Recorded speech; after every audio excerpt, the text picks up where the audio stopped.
Assalamualaikum warahmatullahi wabarakatuh. Perkenalkan, nama saya Nasrullah Muhammad Nur dengan NIM 28922500075, Prodi Manajemen Fakultas Ekonomi dan Bisnis.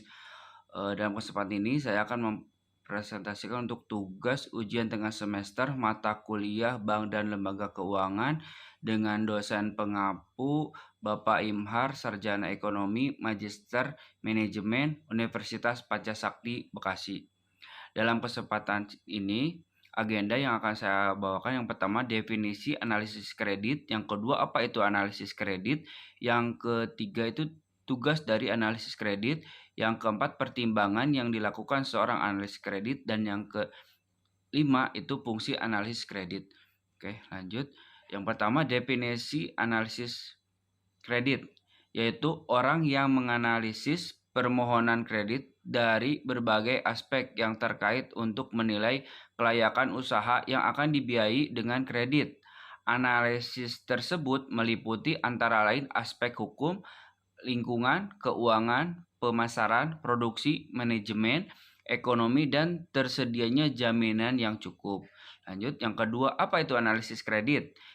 Analisis kredit adalah seseorang yang bertugas untuk menganalisis data pinjaman dan pernyataan keuangan perorangan atau perusahaan untuk menentukan tingkat resiko mereka yang berkaitan dengan perpanjangan kredit atau peminjaman uang.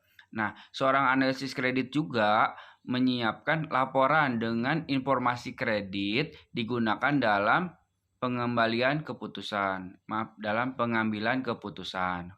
Lanjut, yang ketiga itu tugas dari analisis kredit. Apa aja sih tugas dari analisis kredit? Itu ada 5 tugas dari analisis kredit. Yang pertama itu menganalisis data pinjaman dan pernyataan keuangan perorangan atau perusahaan untuk menentukan tingkat risiko mereka yang berkaitan dengan perpanjangan kredit atau peminjaman uang. Yang kedua, membuat perbandingan keuangan menggunakan program komputer untuk mengevaluasi keadaan keuangan klien.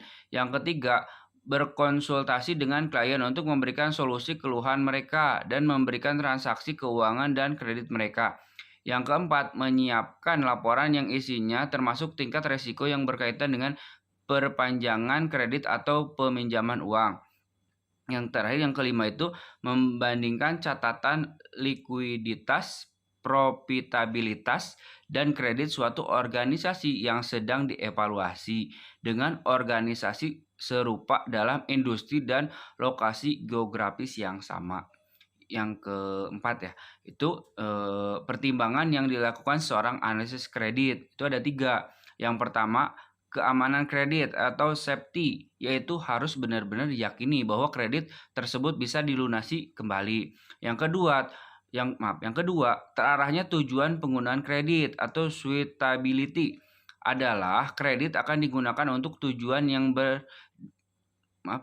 yang perjalanan dengan kepentingan masyarakat, sekurang-kurangnya tidak bertentangan dengan peraturan yang berlaku. Yang terakhir, yang ketiga itu menguntungkan atau profitable, baik itu bagi bank berupa penghasilan bunga maupun bagi nasabah, yaitu berupa keuntungan dan makin berkembangnya usaha. Nah, yang terakhir yaitu fungsi analisis kredit. Apa aja sih fungsi analisis kredit? Itu ada 5. Yang pertama, sebagai dasar bagi bank dalam menentukan tingkat suku bunga, kredit, dan jaminan yang diisyaratkan untuk dipenuhi nasabah.